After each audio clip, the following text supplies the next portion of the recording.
Talk to you in a bit. Awesome. Thanks. Appreciate it. And thank you for everyone for attending this. The basic premise of what I'm talking about today is some of the more advanced capabilities that we're observing the adversary leverage.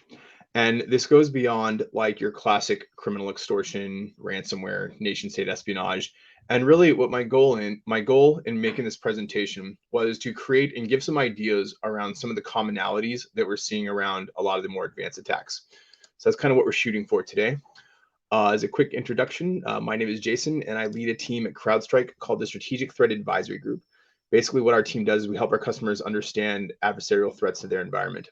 Prior to CrowdStrike, I used to work for a Big Four consulting firm where I used to build threat intelligence programs for Fortune 500 companies and government agencies. And prior to that, I was in the US Army for approximately 7 years as an intelligence officer at places like the NSA and Cyber Command. So enough about me. Let's talk a little bit about the agenda. And we'll be going over this thing called the adversary offensive operations model. And then we're going to give various examples from this operational model on the different things that we're seeing adversaries do. Again, not only from a criminal perspective, not only from a nation state perspective, but really across the board. And when we think about who those adversaries are, they typically manifest across three motivation types: nation state, e-crime, and hacktivist. And the basic difference between what we see is around motive. So, for example, a nation state actor might be motivated by espionage and national security, economic well being, geopolitics, whereas an e crime adversary, one might be financially motivated and therefore engages in financially motivated attacks. Hacktivists are ideologically motivated and, of course, accordingly engage in these ideologically motivated attacks. Normally, you really only see like nation states and e-crime kind of playing those bigger roles. But lately, especially with the outbreak of the Russia-Ukraine conflict, we have seen a lot more hacktivists on both sides of the equation. So very much so, all three actor types are a very prevalent part of today's modern threat. So let's take a look at kind of the overarching issue. We'll talk about like why is this such a challenge, right? Why are these different attacks and these more advanced procedures? Why do they present such a challenge for us as defenders? And one way to kind of think of this is to think about how the threat landscape has evolved over time. And what you will find is that the more this landscape evolves, the faster it requires us to respond. So if we go all the way back in the day, back to viruses and worms and the amount of time it took for things to respond, basically the adversary used to operate at a much slower rate. And then slowly but surely, as they leveraged these automated threats, they were able to quickly ramp up the speed of their attacks, not only by using these automated capabilities, but by working together as business units. And that's sort of what we're seeing nowadays. It's like a lot of these adversary groups, they're not just doing operations autonomously, rather, they're specializing in different areas. And then they're partnering with other criminal entities and other espionage entities who specialize in other areas that they're not good at. And by combining their efforts, they're able to create a much more holistic, much more threatening issue. And that's kind of what leads us to where we're at today, to where we're literally in a place where we have minutes to respond. And this isn't just like a theory, like, no, this is the reality of what you're seeing. And what you are looking at on this slide is something called well, obviously the MITRE ATT&CK framework, but I'm going to introduce a term called the breakout time. The breakout time is a critical area that I think we need to pay attention to as we are dissecting this modern attack. And basically, the breakout time is how long it takes the adversary, once they gain access, to move laterally. Because once they gain access, you still have a lot of opportunities to stop them, especially during that post-exploitation phase. But once they move laterally, and once they're able to achieve a broader series of objectives, that's when we really get into trouble. And that's when you have this thing called the breakout time, right? Because once they have that lateral movement, it's much easier for them to achieve their objectives. So at CrowdStrike, we created something called the 1-10-60 rule. And although this sounds good from obviously like a marketing standpoint, like, oh yeah, 1-10-60, this is actually the reality of what we are seeing. And this is why we recommend this. So that is 1 minute to detect, 10 minutes to investigate, 60 minutes to respond. And again, this is not a theory. This is a fact. One of the best well-known examples that we've seen in this is the breakout time of the modern e-crime adversary. So again, I think one of the things that really illustrates this is just looking at the difference in breakout time between 2018 to where it was at in 2021. So in 2018, what we were saying is that it took the average e-crime adversary 9 hours and 42 minutes to break out, which again is to move laterally, elevate privileges, really get that elevated level of access. Whereas in 2021, it took those same adversary types 1 hour and 38 minutes. So again, think about this, right? They went from 9 hours and 42 minutes 3 years ago down to 1 hour and 38 minutes within simply a 3 year time span. That is a very intense rate of evolution. And if you take that and you compare it against the 2021 InfoSec team remediation timeline, yeah, 162 hours. It's not going to cut it. And that's why we're talking about this conversation. That's why we're doing this today, is because the adversary is moving at lightning fast speeds. And our goal as intelligence and cybersecurity professionals is to not only understand how and why they're moving at these speeds, but what can we do to stop them? And another area that's really complicating things is the use of malware versus malware-free attacks. As you can see in 2021, according to CrowdStrike collections, only 38% of what we saw was malware-based, the other 62% being malware-free. And when I say malware-free, I mean living off the land, these hands-on keyboard techniques. I mean PowerShell, command line, PSExec, RDP brute forcing. There's lots of things that the adversary can do that do not require the use of signatures. And when they avoid using signatures, and when they avoid using executables, that makes it much harder for you as a defender to actually find their activities. And that's why the adversary is adapting in the way that they do. So this gets me to my next slide, which is the adversary offensive operations model. And what I am encouraging my customers to do to the greatest degree that they can is to start conceiving of their adversary as a complex operation, not necessarily just as a piece of malware, but rather a much more holistic operation, particularly across three phases. And you will notice that every single adversary, whether they are of the espionage variety, the e-crime variety, or even the hacktivists, they will all operate in this three-phased manner. Phase one being access operations. So how are they going to get in? Are they going to use valid credentials? Will it be supply chain, multi-factor authentication bypass, zero-day exploitation, so on and so forth? And then once they're in, how are they going to move laterally? How are they going to remain stealthy? How are they going to use these hands-on keyboard techniques in order to escalate privileges, adequately explore their environment, which of course sets them up for the third stage, which is objective execution. This is what we want to prevent the adversary from getting to. Of course, we want to prevent ransomware in our environments. Of course, we want to prevent valuable data from being exfiltrated, whether it be by nation states or e-crime actors. But again, that's why this is a three-phase model, because if we're putting all of our eggs in the prevention basket, well, and the challenge is one day we are going to get surprised. So the goal is to not put all of our eggs in the prevention basket and to really think from an adversarial standpoint, what are the different areas across access, post-exploitation, and objective execution that we as defenders can help ideally preempt our adversaries' actions in. So let's talk about that first phase, which is, the how are the adversaries getting in, which is access operations. So I'm going to present, I like to be very data driven whenever I can. And, you've probably been hearing a lot lately, like, oh yeah, identity, big part of the problem, identity, leaked identities, whether it's brute force credentials or access brokers or an improperly configured password, lack of multi-factor authentication. You have probably heard a lot lately that identity is a large source of the problem. And I am here to say this not only qualitatively, but quantitatively. Like, yes, valid credentials, identity is in fact the primary problem.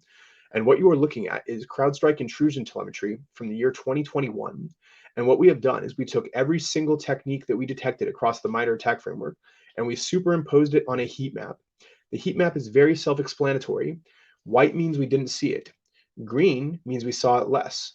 Red means we saw it a lot. So what are we saying here? Well, certainly we're saying we saw a lot of use of valid accounts, which kind of makes sense. You think about like, well, what has happened over the last couple of years? Well, I'll tell you two things have happened. Lots of things have happened, but two big things have happened that have fundamentally altered the cyber threat landscape. The first thing is COVID-19. And when you think about what COVID-19 did, well, yeah, it kind of sent all of us home. And despite the fact that it sent us home, work didn't stop. No, we just kind of logged in remotely. We RDP'd, VPN'd, used software as a service, used infrastructure as a service, which brings me to my next point. These as a service type reliances, not only by large corporations, but large government entities. So not only are many of us now working from home, but now we have this greatly expanded cloud attack surface. All of these things which favor an adversary who is seeking to exploit identities, because to get into any of these areas, all you simply have to do, especially if there's no multi-factor authentication, is have a valid username and password, which can be achieved in many numbers of ways, and which of course are also a core part of how adversaries move laterally, find Active Directory in terms of your ransomware adversaries. So again, identity is a huge part of the problem. And like I said, I wanted to show this quantitatively, not just qualitatively. And then the question is, well, if identity is a big part of the problem, then like, well, how? What are the methods? How are the adversaries actually doing this? And some of it's pretty basic, like yeah, spam, phishing, like a lot of the common stuff that we've always known about for a very long time continues to be a very prevalent way of getting in. And what we have noticed lately is a lot more investment by adversaries in really thinking about like what is the best way to fish? What are the best themes? What are the best campaigns, the best emails? I saw one. I think it was like last week or the week before that. It was done by the Indian government, and what they were doing was they were falsifying an official document relating to the Russia-Ukraine conflict, and they passed that document over to a Pakistani target. And their intent in passing that over was to take advantage of the situation in Russia and Ukraine, create this very real looking document, but then fish that in order to gain that initial access. So that's what I mean when I say that the adversary is really thinking about what they're doing, right? They're thinking about what's going on in the world. They're thinking about the target they're going after, and they're tailoring everything to be highly tactical and highly specified to the target that they're getting in. Sometimes the adversary is just using brute force. And this is very, very common with some of these insecure cloud environments, especially these open Kubernetes clusters or temporary open image containers, where cloud developers are opening temporary environments that, yes, are defended by a username and password, but oftentimes a very hastily created username and password, or one that's not being properly enforced, which of course begs for the opportunity of the adversary to engage in these brute forcing tactics. Another big one that we've seen is a significant elevation in access broker activity. An access broker being an individual that specializes in gaining and maintaining access into a target environment up until the point unto where they can sell that access. So an access broker is one of those examples of that specialization that I was talking about. Again, groups aren't trying to do everything themselves. They're kind of specializing in one area or the other and then working together to form a more collaborative, more dangerous criminal and enterprise. Again, I love data. And going back to kind of this data driven approach, let's talk about access brokers. And what you are looking at is the geographic extent of access broker targeting that we saw between January to March 2021 and January to March 2022. And what we're basically doing is we're comparing kind of the beginning of this year to the beginning of last year. And I think there's been some very notable shifts. The blue is 2021, the orange is 2022. The most obvious thing, and again, I'm not a statistician, I'm not a math genius, but I can kind of look at the graphs and be like, yep, that's a statistically bigger number. That's a 600% increase in Europe. That's a 200% increase in North America, a 300% increase in South America, so on and so forth. Like these are massive. It's not just like a 50%, 60% increase. Like, no, multiple hundreds of percentage points increase across the board, across the world. So that's the geographic perspective of access brokers. And unfortunately, it's kind of more of the same when it comes to the sector perspective. Again, massive increases. Just look at academic, for example. Like I can't even count that high. That's like 1,000% increase or something bigger than that. But again, really across the board, agriculture, automotive, energy, financial services, especially financial services. And what this is really illustrating is that the technique is working. Whenever you see criminals do more of something, what that's indicating is like, yeah, that thing that we're doing more of, it's working. So we're going to continue to do more of it. Like, if you ever wonder why ransomware keeps getting worse, well, yeah, ransomware keeps getting worse because it's working amazingly and they're getting all sorts of ransom payments and all sorts of funds. And it's kind of the same thing with access broker activities. You will notice that the adversary will continue to favor techniques that work and help them progress across that adversary operational timeline. So again, access brokers, that's a huge one. I would certainly be focused on dark web monitoring and certainly monitoring for these keywords and these indications of how you can catch these access brokers. If you want more information on exactly how to do that dark web monitoring, feel free to reach out to your, I don't know, local intelligence professional. If you don't got one of those, talk to CrowdStrike or whoever else your vendors are. But in general, I would certainly invest in your understanding of access brokers, but more importantly, how to stop them. Supply chain, no surprise. Last year, especially during the beginning of the year, we were dealing with the fallout of the SolarWinds event. And really, the challenge here is kind of the trusted relationship nature of this. And I think, as we're doing business, to do business these days, it requires trust. We trust our software providers, our hardware providers, we trust our vendors. Yet it is this same exact trust that is being manipulated by the adversary in order for them to gain access to our environments. In terms of what to do about this is a tough one because we can't just like not trust, But what we can do is trust but verify. I am going to provide you a three-part solution to a supply chain compromise attack. And by implementing this three-part solution, you will be that much more defended against these types of attacks. Part one, collect intelligence on previous supply chain attacks. My logic is very simple. Future supply chain attacks are likely to resemble previous supply chain attacks. Your knowledge of previous supply chain attacks will help you know what to look for in future supply chain attacks, which begs the question, what do we look for?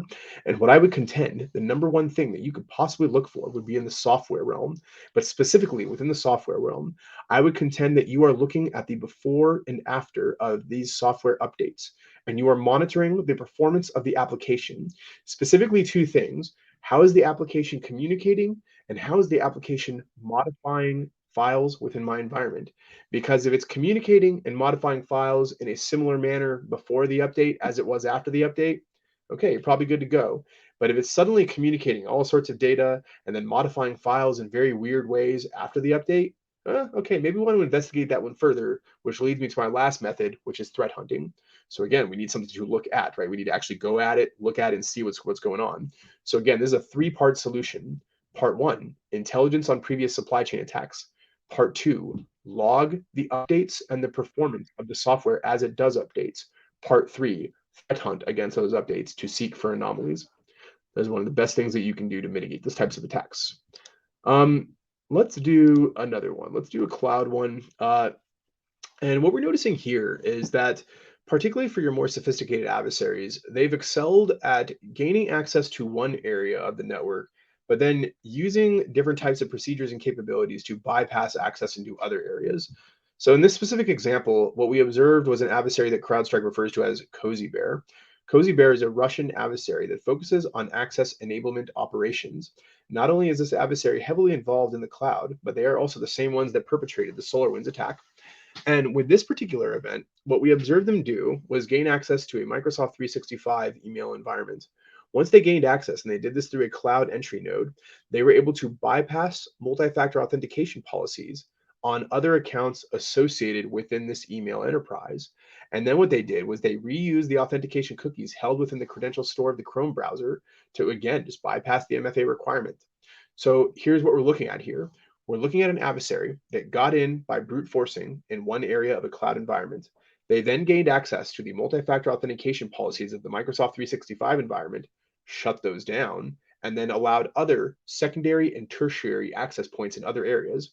So what this really speaks to is the need to kind of like treat cloud like it's your stuff, but somewhere else. So yeah, let me say that one again. The cloud is your stuff, but somewhere else. And just like you would protect your stuff, if your stuff is somewhere else, whether it's infrastructure as a service, platform as a service, software as a service, yeah, we still need to protect it, right? Which gets me back to my identity point, because how are you accessing these software as a services? How are you accessing infrastructure as a service? My guess is you are logging in with an identity. I hope that identity has multi-factor authentication. I hope your cloud infrastructure is properly protected, because these are the things that our adversaries are taking advantage of. They're looking for the low-hanging fruit. They're taking advantage of the chaos, whether it's cloud compromise or identity-based compromise, zero-day vulnerability compromise, which is one that we didn't talk about. Our adversary is watching us, and they're looking at the rapidly expanding attack surface. And what they're doing is they're focusing their efforts in any areas where we're not paying attention, or any areas where we seem overwhelmed, like the cloud, like with these different vulnerabilities that are popping up. That is where they're really applying their efforts. So our capacity to be aware of this and to preemptively issue measures that stop them is critical in order to combat that. Let's move on to the next phase, which is the post-exploitation area. So, I think post-exploitation is important, right? Because like, here's the thing. You're not always going to stop the adversary from getting in. And I think this is a reality that we need to be better at accepting. You are not going to stop every phishing attack. You are not going to stop every zero-day vulnerability attack. You are not going to stop every supply chain attack. There are a million initial access attacks that you are not going to stop. And when we come to this realization, when we say to ourselves, you know what, yeah, it is possible for them to get in, that leads to the next and very most obvious question, which is, if they're going to get in, how am I going to stop them? Well, I think one area we're thinking through is, well, do we know what they're going to do when they're going to get in? And what I'm showing you is a series of techniques that have been observed by CrowdStrike's hunting capability called Overwatch. And what we did was we looked at the most popular techniques being used by the adversary, the fileless ones specifically, and we're really focusing on those. And when it comes to the use of these techniques for post-exploitation, we see the use of compromised credentials. So oftentimes they'll gain access, use compromised credentials to move laterally, again, which speaks to that identity-based solution. They're using PSExec in order to do a light telnet kind of a lateral movement into other areas throughout the network. Native binaries, that's a big one. Oftentimes we'll see the adversary just kind of manipulate native binaries, manipulate file shares, manipulate registry keys. And the reason they're doing this is kind of like I said earlier, they don't want to set off any red flags. They don't want to set off your signature-based defenses. So they're going to do things that are going to avoid that. PowerShell, that's a big one. Hands on keyboard, command line, using capabilities that can call down the effects that you want, as opposed to having to use malware to achieve the effects. And then the last one being the abuse of legitimate network administration tools. Again, thematically, our adversaries want to take advantage of the environment in front of them. They want to live off the land, which is the term that CrowdStrike will often use to describe this.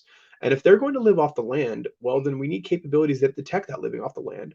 Capabilities like next generation AV and EDR, but more importantly, threat hunting. Because here's the thing, it's kind of like I said earlier, you are not going to stop all of them from getting in. But surely we can put people on the ground and we can employ professionals who understand this environment to engage in this critical threat hunting activities that are designed to stop the adversary. By the way, when I say threat hunting, I mean the 24/7, 365 variety, not the part-time one that you do when you want to do from 9 to 5, but again, the 24/7, 365 variety. Why do I say 24/7, 365? Well, that's how your adversary operates. Your adversary knows when your weekends are. They know when your holidays are. In fact, their favorite thing to do is to attack you on your weekends and your holidays. If you want the best example of that, go back to the Kaseya ransomware attack that occurred last year. 1,800 different victims between United States and Europe and other locations all hit simultaneously all over the 4th of July weekend. A very, very intentional attack. And for reasons such as that, that is why I recommend 24/7, 365 threat hunting. So again, just some more observations around what we're seeing from a living off the land perspective. Here's a more recent update of what the stuff we're seeing. Again, a lot of these things where we're using native tools of the environment, process dump, PowerShell, Windows Management Instrumentation, PSExec, as well as some non-native tools that they're leveraging in order to again use these tools to move laterally and achieve those post-exploitation objectives. And while though this is broad guidance around what the adversary is doing, this is why consuming intelligence around what they are specifically doing is important. Because I can show you a slide all day long, but for you to take action on this slide requires you to have a greater degree of specificity around what exactly to look for. So what we're looking in this case is an example, kind of like a hybrid example. So in the last section, I talked about how Cozy Bear was gaining access via cloud environments and then using that to open up additional initial access vectors. What we're talking about here is something very similar, but instead of using it to open up additional access vectors, they're using it to facilitate lateral movement. So the interesting thing is that the adversary can sometimes do the same thing, but achieve two different objectives. Sometimes an initial access objective, sometimes more of a post-exploitation objective. Again, it's one of those things where you kind of have to have the awareness, like the overarching awareness of how are they using it, what is common for them in terms of how they use it, and then your ability to actually detect it, which is why I'm such a huge proponent of intelligence, because intelligence is what helps you understand what has happened in the past. Again, something I always tell my customers is the thing that's most likely to happen to you tomorrow is whatever happened to your buddy that looks like you yesterday. So here's an example of native tooling, and again, this is I'm showing you several different views of the same thing, and my purpose here in showing you these different views is to give you the different perspectives of how the adversary might approach and treat your environment.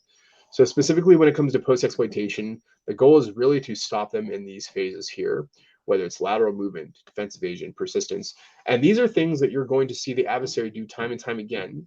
Perhaps using slightly different mechanisms, different commands, different TTPs and protocols, but again, with the overarching and the same purpose. And especially when you can get to the point to where you are used to specific adversary types, that's when you can really get to the realm of predictability. Because especially with your criminal actors and some of your nation state actors, it's not like they're going to reinvent the wheel every time they do these things. In fact, they're going to kind of do whatever's worked in the past. That's how they become efficient. That's how they scale. In the same way that we want to be efficient and scale, the adversary also wants to be efficient and scale. So that's why having that understanding of how they're likely to engage in these attacks is so critical to stopping them. Let's go into the last portion of the brief, which is around objective execution. So, like, this is the end state, right? We want to prevent the bad stuff from happening to us. But remember what I said earlier, to prevent the end state, to prevent all the bad stuff from happening to the end, you kind of want to act to the left as well. So what I always tell my customers is, go as far to the left as possible. If you can, stop them at. Sorry, I know I'm flipping slides all crazy, but if you can, stop them from gaining access. If you can't stop them from gaining access, stop them from post-exploitation. And then only after you've exhausted that, then yes, we must prevent. But again, ideally, we are moving to the left as far as we possibly can. So let's talk about objective execution here. And this is really, quote unquote, the bad stuff that's happening, right? And I'm going to provide several different examples of this across several different current conflicts. The first and probably most center to a lot of people's minds is what's going on in Russia and Ukraine. And basically, what it boils down to is Russia's doing all sorts of stuff, but you can kind of categorize all of it into three broad categories. The first is information disruption, which is exactly as it sounds. It's DDoS. But it's not just DDoS. It's also like cutting telecommunication lines and doing some of those physical attacks too. Like I read something like it was like maybe 2 weeks ago or a week ago. There was some like communication lines cut in both France and Moldova. The French one could potentially be vandalism. The Moldova one, given the proximity to Ukraine, feels a little bit more like a Russian-based attack. But then again, I do want to perfectly caveat that we do not have any existing information to suggest that it was for sure the Russians, but certainly from a motive standpoint, the Moldova one does stand out. But yeah, that's kind of what we want to think of when we think of information disruption. It's like the ability to deny access to certain types of cyber resources.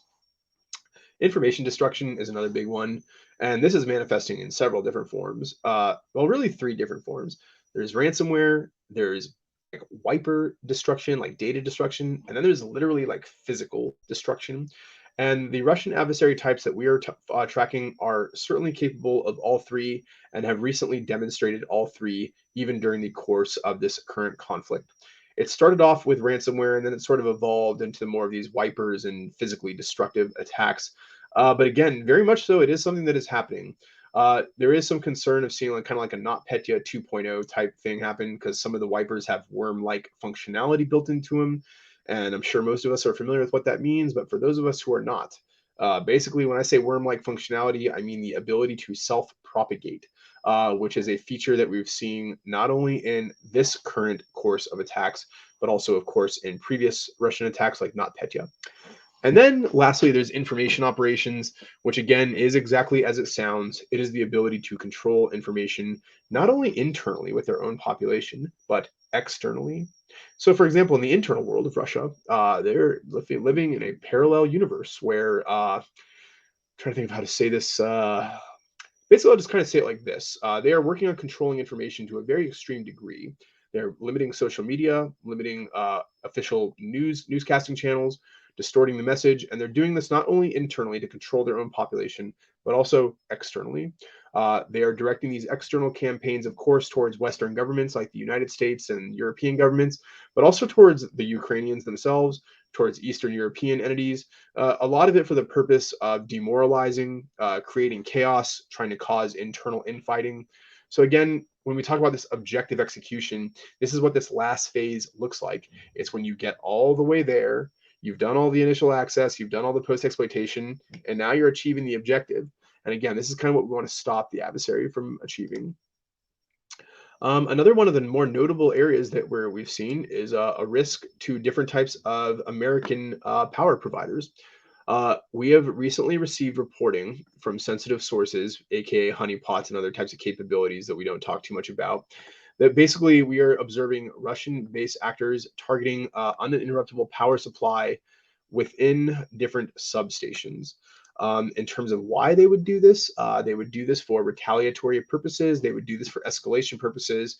And the way that they would do this is, one, through using default credentials, which might blow your mind. But yeah, there are a lot of default credentials to where administrators are just kind of logging in remotely, bridging the air gap with default credentials, which sounds like pure madness. But yes, that is happening all the time. And they're also using high-profile vulnerabilities. These vulnerabilities are designed to achieve remote code execution. So again, I'm showing this example because I want to show what the full spectrum looks like. The initial access might be the vulnerability exploitation or the use of default credentials. And then as they're moving laterally, they're trying to find out where these switches are. How do I actually affect this electrical power enterprise, right? Because it's one thing to gain access to the environment, but it's another thing to actually know where you're going within these OT environments to successfully shut down power. I do want to caveat that this was not a successful attack, but rather we are seeing these attempted compromise attempts. But again, I did want to show this example because it's a nice full spectrum example of the realm of the possible. So with this next one, what we're looking at is again, one of those full spectrum examples. This one is a Chinese adversary set where we're looking at an adversary that goes after pretty much like East Asian entities, focusing on Taiwan, India, Thailand, Hong Kong, Nepal. And this one's really focused on using the full spectrum of their capabilities to engage in economic espionage. So with this one, what you're seeing is a variety of different types of capabilities that are designed to get them in. So you see them focusing on initial access, going after internet-facing appliances, deploying web shells. They then, whoops, sorry, let's go back one. They then maintain that access to the opening of a persistent web shell. So again, the entry point would be these, internet-facing appliances, these vulnerabilities, phishing in many cases. The lateral movement consists of understanding the environment and opening up a persistence capability that allows them to maintain that access. And then the objective execution is the collection of sensitive data, particularly economic data, that allows them to fulfill their target objectives. And as you can see with the types of data they're collecting, healthcare, telecommunications, media, energy, aerospace, military, and government. So again, this is another full spectrum example. I do think these full spectrum examples are important because what they do is they allow us to understand from start to finish, how are they getting in, how are they achieving post-exploitation, and then what are they doing once they get there. And again, the reason I really love this three-step model is that every single step is an opportunity for us as defenders to stop them. And the more that we understand the adversary as a function of these steps, and the more that we're able to calculate their steps and preempt those steps, the better our ability to proactively combat what they're doing. Because otherwise, we're sort of just waiting for the prevention phase, which is like the opposite of what we want to do. We want to avoid waiting for the prevention phase and ideally get to a place to where we can, mitigate them in some of the earlier phases of the attack lifecycle. Here's another example of an adversary that has a full spectrum of capabilities to achieve their objectives with. This is an adversary that we refer to as Wizard Spider. You might better know them as the user of the Ryuk ransomware, Conti ransomware, TrickBot being Trojan. I think between those three terms, I've probably connected to most of the people out there in terms of who this adversary is. But yeah, I like this example because they're what I call a full spectrum criminal enterprise. And when I say full spectrum, I mean like they do everything, which is actually very atypical of most criminals. Most criminals these days are kind of like specialists, kind of like what I was saying earlier. You got your ransomware specialists and your access brokers and different people that are kind of doing different things. Whereas this actor does it all, and they have a very large operation that they autonomously run. And there are several objective execution, several impact related items here that are causing harm. So for example, the obvious ones are the Conti and the Ryuk ransomware. Obviously, we want to stop those. But they even have, information collecting capabilities like SIDO and Anchor Framework, which are designed to collect data, which again is another form of objective execution. They have Magnetic Scraper, which is designed to collect credit card data, which again is another form of objective execution. So, like I said, I like this adversary example because there's a lot of different means through which they can achieve their objectives. And this adversary, like many of the other types that we talked about today, are also capable of operating across the full spectrum of all three areas. So in terms of initial access and what that might look like, it might look like something like a phishing email where they use Bazaar Loader to gain that initial access. And then once they have that access, they'll either engage in living off the land, or perhaps they'll use TrickBot in order to, TrickBot's their banking Trojan, in order to, again, move laterally, find the domain controller, maximize their objectives. And then, of course, we talked about the objective execution capabilities that they possess, those being Anchor Framework, SIDO, Magnetic Scraper, Conti, and Ryuk. So again, I like this example because it goes across all three phases and it helps us understand as defenders, okay, what are we going to really focus on? How do we kind of like apply our efforts in the best way possible? Which I guess speaking of that kind of leads me to my, final, I'm going to get closer to kind of the finish here. And again, the premise of this is really to kind of focus on the adversary operations model, right? Like how do advanced adversaries operate? How can I apply my resources, my scarce resources, I might add, in ways that are going to be effective in stopping the adversary? The preview to what I will say is to think kind of like this, right? Like if the majority of what the adversary is doing is using valid accounts, well, then that implies that we need to focus a lot on this identity piece. And another thing we're thinking through is even what we're seeing from over here with the lateral movement perspective, remote services. So if I were to guess, and this isn't really much of a guess because I kind of know the answer on this one, in terms of how they're moving laterally within these remote services, I can almost guarantee you that most of the time, yeah, they're using identities. So, moral of the story here is like it seems like a large portion of the problem is identity based, which means a large portion of the solution and how we think about this also needs to be identity based. Which brings me lastly to my call to action. And basically, it kind of goes like something like this. We need to be proactive in how we understand the adversary. If I could give you one thing today, I would urge you to stop perceiving of the adversary as this reactive thing, as a piece of malware. You're going to hear me say the word adversary over and over and over again. And you are going to always hear me, whenever you hear me brief, talk about the human element of the adversary. You are fighting an opponent. You are not fighting a machine. You are not fighting a botnet. You are not fighting a malware or malicious infrastructure.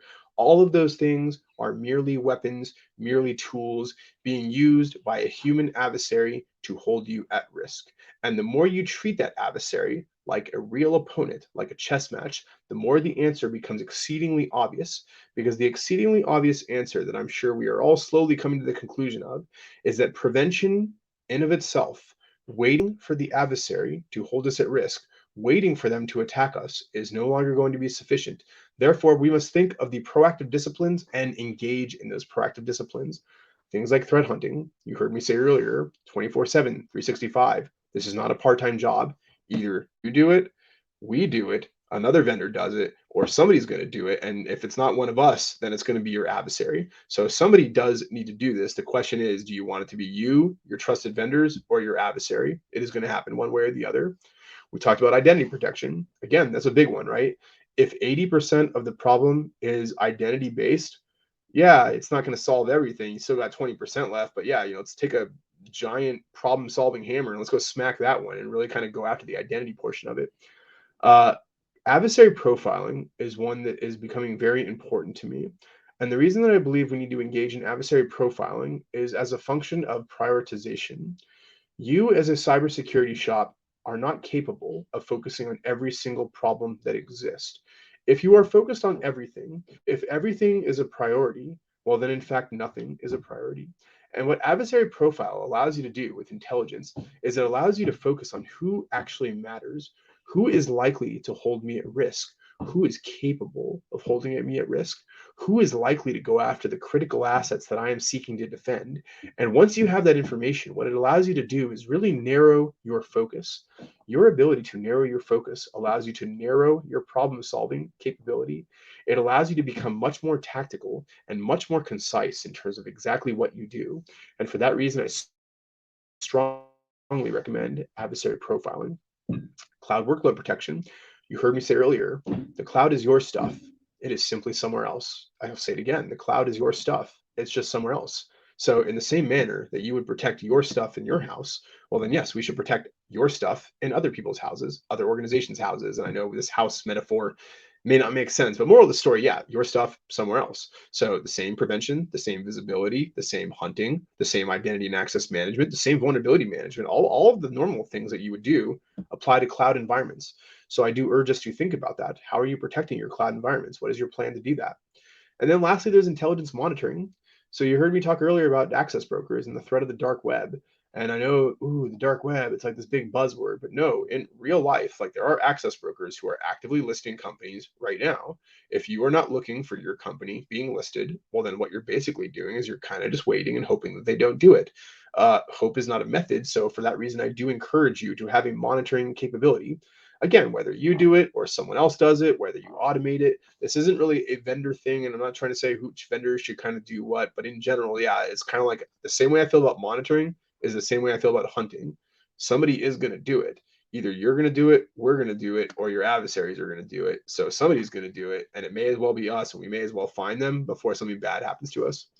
So again, those are my 5 recommendations. I will close this with one of my favorite little catchphrases, which is this. Your ability to defeat advanced cyber threats rests almost entirely on your understanding of the problem. Here's what this really boils down to. If you know who the bad guy is, if you know what they're capable of, if you know what they're going to use, and if you know how they're going to use it, well, then your chances of stopping them are astronomically higher than if you do not know any of those things. And I'll leave you with this. Imagine, if you will, that you are a general of a military and you are about to go to war. And imagine if right before you went to that war, your top officer came and said to you, "Hey, sir, hey, ma'am, sorry, but I have no idea what you're about to face. I don't know how many tanks they have. I don't know how many aircraft they have. I don't even know how many troops they have or what they're going to do. So, good luck tomorrow when you go to that battle." And as crazy as that example I gave sounds, that's how most of us operate. Most of us are operating in this place where we have no idea who the adversary is, and then we get surprised by breaches, and we're like, "Oh, whoa, wow, what happened?" Well, no, yeah, it kind of comes back to what I'm showing you on the screen. Like, if you understand them and you know them in advance, then your ability to solve the problem is going to be much more enhanced. So that is all I got. I did want to save about 15 minutes or so for questions. At this time, I'll go ahead and stop presenting my screen, and then we'll go to see if we have any questions from the crowd.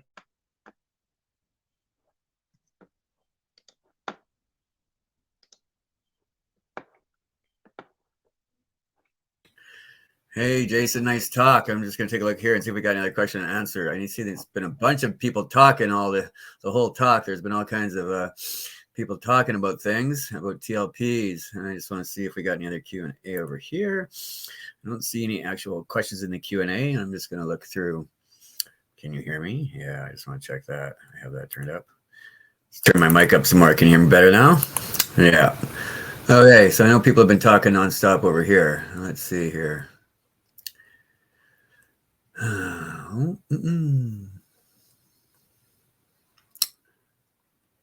So let's see if any of you guys got any more questions for Jason.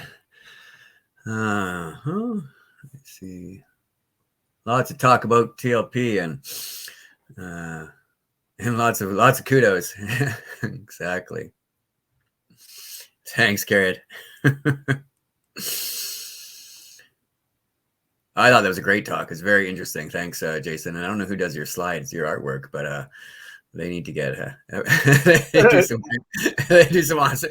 Their artwork's amazing too, man. Yeah, our team actually builds it as well. Yeah, I'm sure. Yeah, nice looking. Yeah, definitely. How does the CS search dark web there from Justin? Yeah, so we do it both in using automated as well as manual capabilities. So the automated capability is, think of it as like a scraper. So we have a list of websites, whether they're forums or malicious content hosting sites, or it could be like data leak sites, and we are constantly trying to scrape those. But sometimes we can't get in, right? Because we have an automated capability, but the adversary is interested in stopping that automated capability, which gets us to the human piece. We have a team, and basically this is a 25-person team, and their job is to gain and maintain access to these different locations. So if we cannot get in and using automated means, then we will use a human, get that human in, and basically that human will do what it takes to maintain the access and then allow the automated mechanism to come back in and collect. So that's kind of the gist of what we do. It's a kind of like a game of cat and mouse. It's like we gain access, we lose access, we gain it again, and then we have to use a different persona to come back in. But that's kind of the general process. Great. Thanks, Justin. Sorry. Thanks, Jason. Thanks for the question, Justin. Chris, just a quick comment. I'm not sure if we've been given permission to actually publish Jason's slides or not, and so I'll let you know. But yes, your comment about TLP Amber and his slides being marked that, I'm not sure if we've even been given permission to release. Yeah, let me review with my marketing slides. team.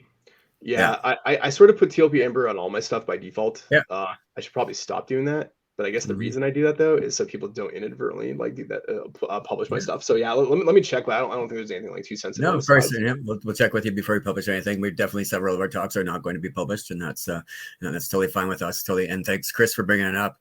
Got another question from Alith. Do you see an increase in an industry sector that you find particularly interesting?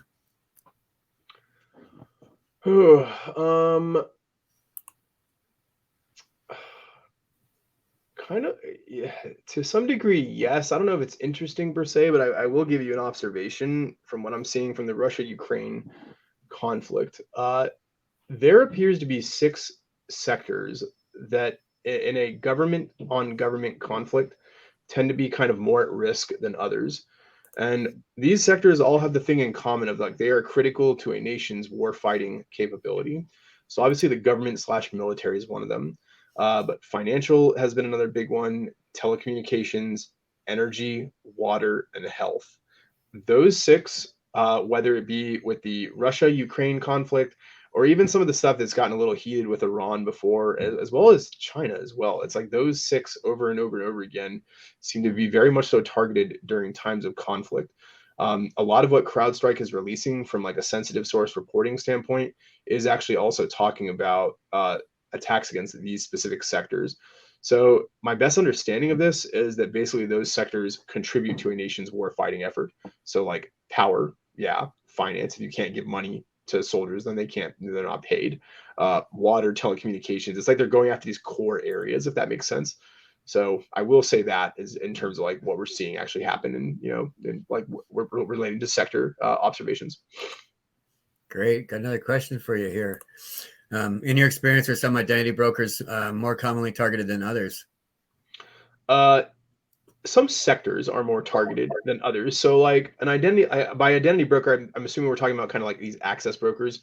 And what the access brokers are doing is they are stealing identity data and then selling it, but they're also stealing vulnerability data and selling that too. So they're like basically they're selling the way in. It's not just identity. It is primarily identity, but it's not just identity. And in terms of like more activity than others, I mean, certainly North America is always kind of pummeled. I do think it's very interesting. I don't know if well, yeah, I showed it earlier. The European 600% increase in European targeting. Uh, that threw me for a bit when I saw that, because I didn't expect it to increase by that much. Certain sectors are being pummeled more than others, but it looks opportunistic, to be blunt. Lots of academic, lots of healthcare, lots of manufacturing, lots of state and local government. Uh, Certainly lots of entities that are less well able to defend themselves due to funding and tooling and whatnot. Those seem to be what's getting hit the most, but I don't think it's intentional in terms of like, yeah, we really want these. I think those are more a function of opportunity. Great. Good answer there. Thanks. Let's see if we got any other more questions here for you. Jason, one sec. Mark those.